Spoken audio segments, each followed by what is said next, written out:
Hello, I'm Volodymyr Teteruk and welcome in Viewpoint program. Today I'm joined in the studio by an interesting person, an American volunteer who has been working here in Ukraine since the beginning of March, who is helping us not only to survive under the Russian invasion, but also to overcome all difficulties and overcome Russian enemies. So meet Matt Mateiescu.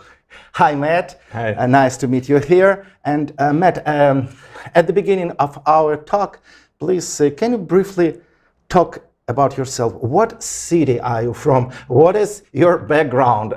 What is your general occupation? Sure. So I'm based out of Brooklyn, New York. I went to school for digital media, eventually got into photography and videography. So as my profession back in the States, I'm a filmmaker and photographer. And so I've leveraged that skill here as well, although that's not my primary focus at the moment. And when you decided to be a volunteer, is Ukrainian your first experience, or you had done something like that before? So, I mean, my family exposed me to volunteering as a young child through an Orthodox church, and I did a little bit of soup kitchen, sort of serving in impoverished neighborhoods. But when I reached around, I'd say 18, 19 years old, I became, I started to want to do more for the world. So I have about 14 years now of volunteer leadership, and I have about 7 years of NGO international experience. So I've been all over the world, serving underprivileged people that are struggling in various ways, either through team leadership, logistics, and of course, using my skill set as a documentarian and photographer. So when you decided to go to Ukraine, it was just a continuation of your volunteering experience. And why did you decide to go to Ukraine? Just to Ukraine, not to other country, not to African country, not what? Well, I've been to the African countries. I don't necessarily object to any.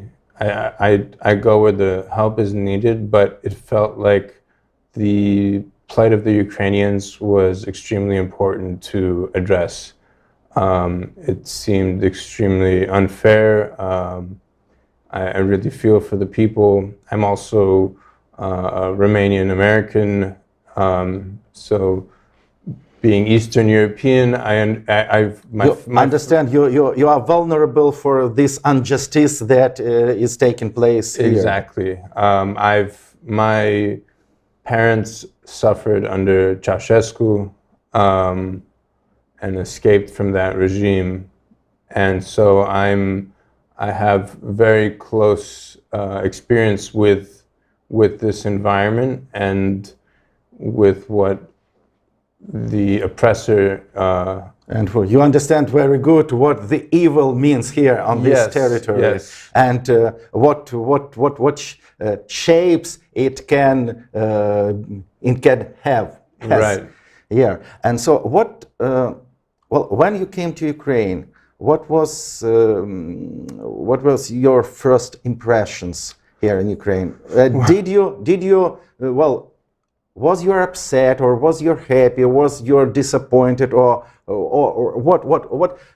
Because you had obviously some picture of Ukraine, mm-hmm. and you have some image of Ukraine. And was your image correct with what you have said? Well, I actually had been planning to move out of the United States for a few years now, and Kyiv was one of my top locations. So obviously the coming here during a war made the reality of what I experienced slightly different than what it would have been had I arrived not during wartime.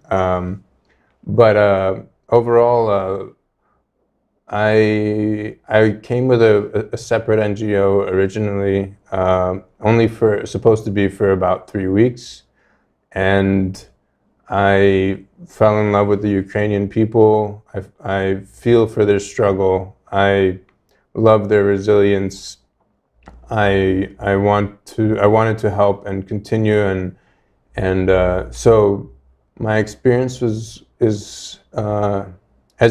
as good as it could be during a time of war, right? I've been helped and supported and welcomed by all the Ukrainians, and I deeply appreciate it, and I want to do everything that I can to help them. Can you describe your volunteering here? What are you responsible for? That's a big question because I originally... We'll try to separate yes, because, because originally I came with a larger NGO, and we can go into that as well as, but they were unwilling to go further to where help is actually needed. So it seemed like a lot of waste of resources, and so I decided to stay, and I've basically done nearly everything except join the Foreign Legion at this point. I've moved refugees back and forth across the border into Poland. I'm moving medical supplies to the front line. I'm coordinating, I know many veterans. I've sort of become a liaison for any veteran that arrives into Ukraine or is on their way to Ukraine. I put them, they tell me their skill set, their certifications, and based on this wide network that I've grown over the last few months, I will put them in the right location. If they want to fight, I can send them to fight. But what we call, or I'm not a veteran, but what they call in the military a force multiplier is doing an act that can multiply. So rather than sending a guy to fight, teach 100 people to fight. Then 100 people can fight. So I've done a lot of training coordination. My main focus has been pushing medical supplies around, humanitarian aid. We've moved at least 8 cargo vans of humanitarian aid around the country. We've moved maybe 1,000 tourniquets at this point around. Many times I'll hand deliver it because one of the issues, of course, is fundraising. Right, so we want to. I'm not solely just pushing things around. I need documentation of my work, so I need to document it, and that's also, like I mentioned, my skill set. About money, I know you have bought, you have sold your car, yeah, and just you don't have enough money for volunteering, or what reason? Because you are not going to use this money for yourself. You use it for, no. I sold the car to support myself, so that donor dollars we get from fundraising goes directly to Ukraine. I've tried to do my best to give every dollar that we receive in fundraising directly to the Ukrainian people, to the supplies, to building supplies, for medical and everything that we're doing here. And I, having not worked since I came here, I needed to continue to fund my own living expenses and whatnot. As a foreigner working here in Ukraine, you obviously see good things and you also see bad things. Well, let's talk about it. What good things are very obvious and you would recommend to other nations just to copy from Ukrainians, to have Ukrainians like a role model for it, and what things are not good? Well, the good, like I mentioned before, is just the Ukrainian people are very warm people. They're very kind, and they're extremely appreciative of all of the help that they're receiving. I haven't really had too many bad experiences in general. Oh, that's great. Directly from Ukrainians. I'd say I've heard things, but I generally don't like to speak of things on secondhand accounts. But I know there is a certain level of, there's always an issue. Having volunteered in places like Mozambique and Uganda, South Africa, Bahamas, I've experienced what the bureaucracy that occurs in humanitarian aid. People have this concept that humanitarian aid, well, people that aren't directly involved in it, have this idea that humanitarian aid is this pure, beautiful, benevolent, thing. But the reality is, it's one of the most corrupt industries in the world. It's just I want to ask you about corruption. Well, did you have an examples? Did you witness an examples of corruption here in Ukraine? Because as far as I know, our corruption is almost legendary, proceeding from the daily papers, from TV broadcast, I mean, foreign one. Well, so I'm having experience with Romania and visiting it as it became a sort of sovereign nation after, or started to develop itself as a freer nation after Ceausescu. There's growing pains, right? So when you're rebuilding yourself from an oppressor, there's going to be a period of time where there's a lot of corruption. There's still former people that are still from the previous establishment that are there. I personally haven't experienced too much corruption in Ukraine. I've heard of a lot of it, but because I've been to places like I've mentioned, Mozambique, Bahamas, Uganda, and I've seen firsthand what's happened, what I've done is take it into my own hands to skip any potential point of corruption. So when I deliver medical supplies, it's either going directly from me or a trusted person that I know. To make sure that people who needed it get it. I cut out all of the bureaucracy because I know that in this sort of environment, there's always people that are desperate or opportunists that want to get a piece. So you are well informed. Well informed means well armed. Matt, can you tell?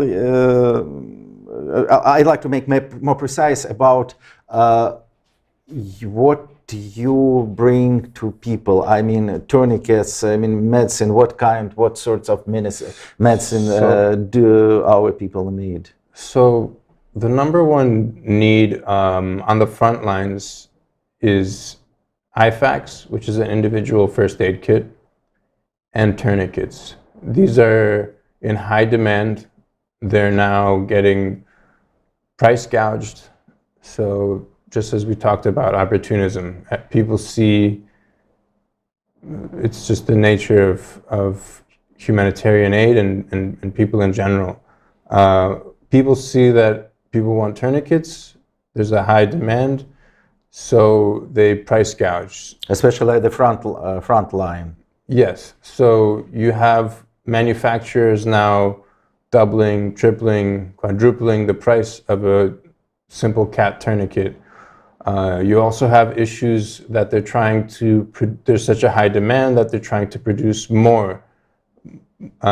Therefore, they're cutting corners and making lower quality, inferior products. And if a tourniquet, for example, it either works or it doesn't work. You either survive or you die. So it's not something you can lose quality control on.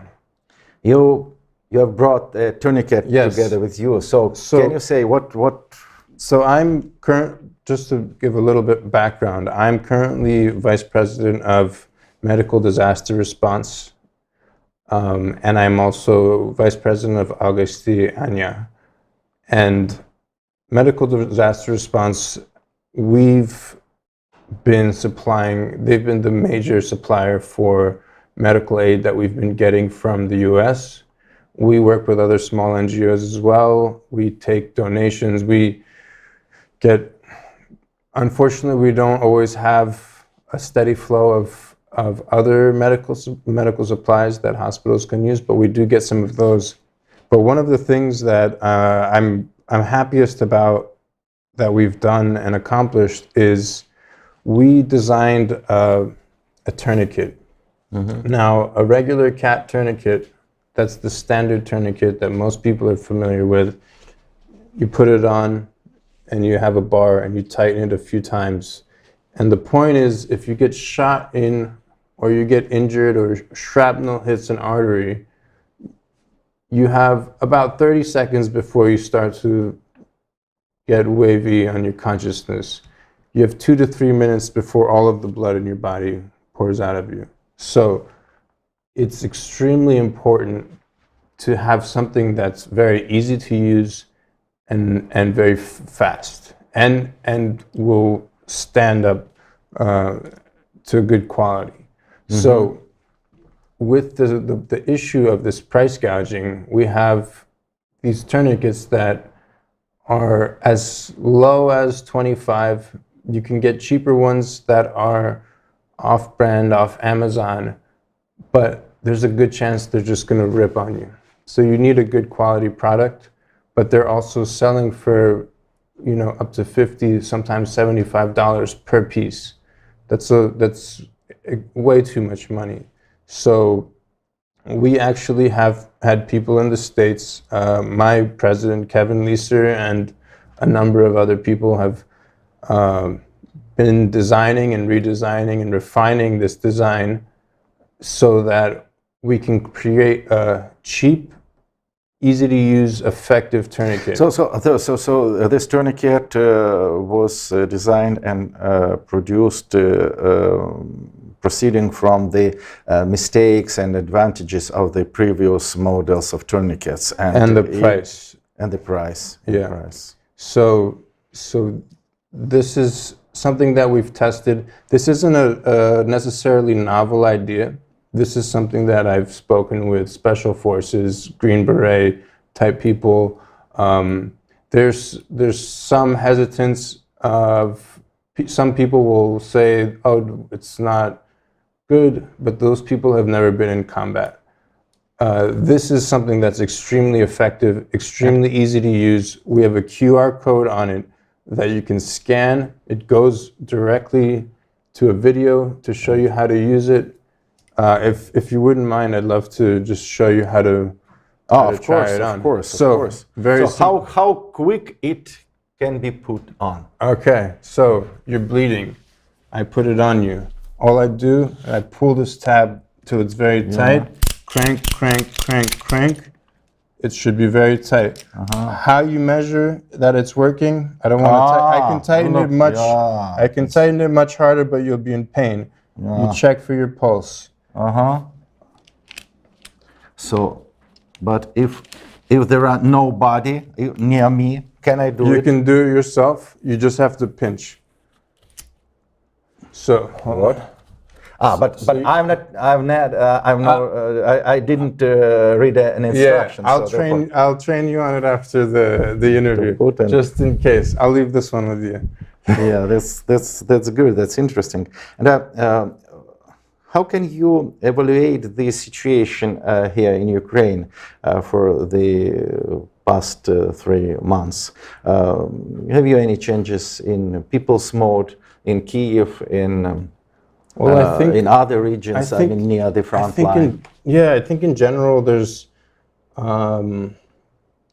less. I mean, there's more support from, let's say, the U.S. is sending these big aid packages, but overall there's sort of a war fatigue that comes on in these situations, right?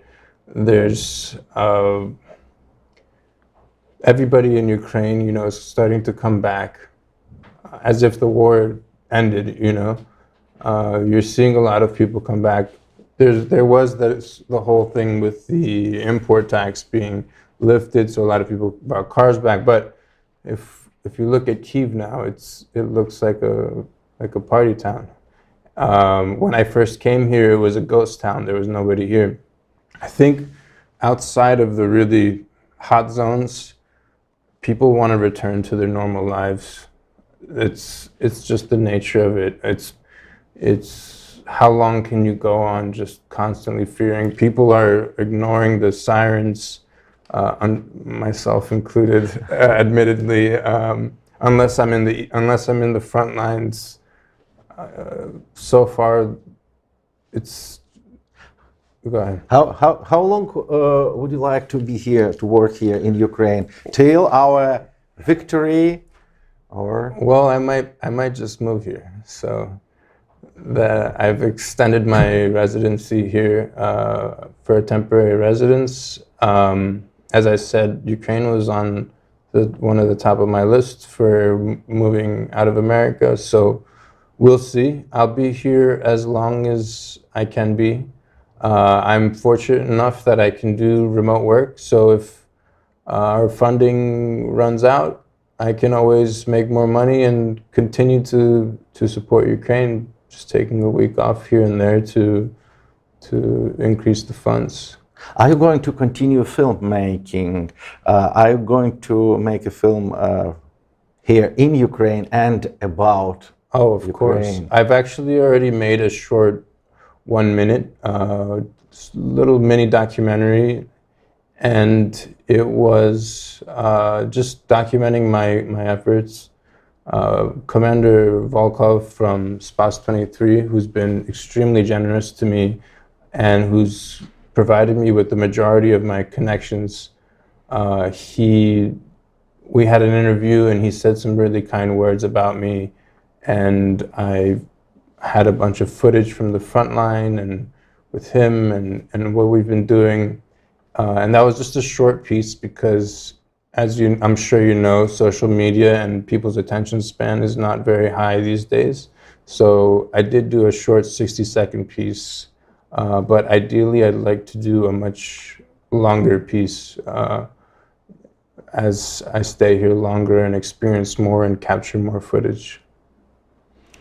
So Matt, thank you for coming in. It was Matt Mateiescu, American volunteer in the program Viewpoint. I say you goodbye and I wish you the very best of luck, and Slava Ukraini, glory to Ukraine.